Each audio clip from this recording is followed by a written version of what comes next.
बिस्मिल्लाहिर्रहमानिर्रहीम। Pin point TV के साथ मैं हूं नवीद अमान खान। नाज़रीन, दो आर्मी के ऑफिसर्स का कोर्ट मार्शल हुआ है, वो हैं आदिल राजा और हैदर मेहदी। ये दोनों बरतानिया और कनाडा में कैंप पजीर हैं। ये वहाँ से पाकिस्तान में अपने वीलॉग्स के जरिए और सोशल मीडिया के जरिए पाकिस्तानियों को अफवाज पाकिस्तान के खिलाफ उकसाते रहे। इनका जो रुझान रहा या टिल्ट रहा वो PTI और इमरान खान की तरफ रहा। ये उनकी जात के लिए, इमरान खान के लिए और इमरान खान को पर्सोनिफाई करने के लिए हमेशा अफवाज पाकिस्तान के खिलाफ हर्जासराई करते रहे। इन्होंने अवाम को अफवाज पाकिस्तान के खिलाफ उकसाने, भड़काने और उनमें अफवाज पाकिस्तान के लिए नफरत पैदा करने में बहुत अहम किरदार अदा किया। अफवाज पाकिस्तान ने इंतहाई सब्र तहम्मुल का मुजाहरा किया कई महीनों तक, लेकिन आखिरकार उन्होंने इन दोनों साबिक अफसरान मेजर आदिल राजा, जिनसे उनके रैंक्स ले लिए गए हैं, और फॉर्मर हैदर मेहदी जो कैप्टन थे, उनसे भी उनके रैंक्स ले लिए गए हैं। आदिल राजा को 14 साल की कैद और हैदर मेहदी को 12 साल की कैद सुनाई गई है। और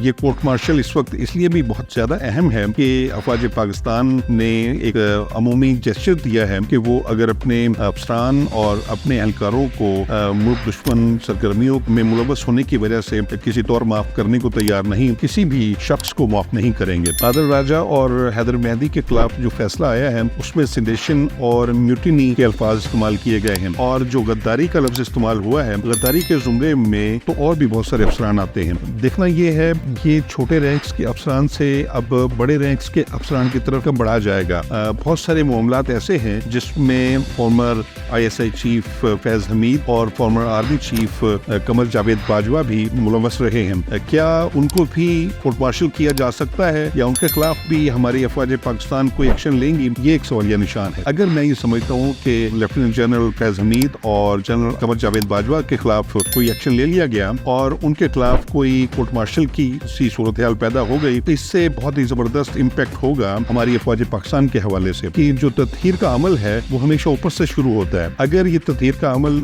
ऊपर से शुरू हो गया तो इससे इदारे को बहुत फायदा होगा। लोग ये कहते हैं कि इस इदारे को नुकसान होगा, मैं ये समझता हूँ कि इदारे को फायदा होगा। कोई भी जनरल या कोई भी आला अफसर ये जुर्रत नहीं करेगा मुस्तकबिल में कि वो मुल्की मामलात को इस तरीके से चलाए जिस तरीके से कमर जावेद बाजवा और फैज हमीद ने चलाए, चाहे वो फैजाबाद धरना केस हो या वो बहुत सारे ऐसे मामलात हैं जिसमें फैज हमीद और कमर जावेद बाजवा की बराह रास्त इन्वॉल्वमेंट सामने आती है, और ये वो केसेस हैं जिनमें उन्हें सजा हो सकती है और होनी चाहिए। ये अफवाज पाकिस्तान का भी एक इम्तिहान है। अगर वो इस इम्तिहान में कामयाब हुए तो आइंदा मैं नहीं समझता कि अफवाज पाकिस्तान में कोई भी अफसर इस तरह की कोई कार्रवाई करेगा या जुर्रत करेगा कि जो इस वतन और इस वतन की सरहदों के लिए नुकसान दे हो। अब तक के लिए इतना ही। हमें दीजिए इजाजत। अल्लाह निगहबान।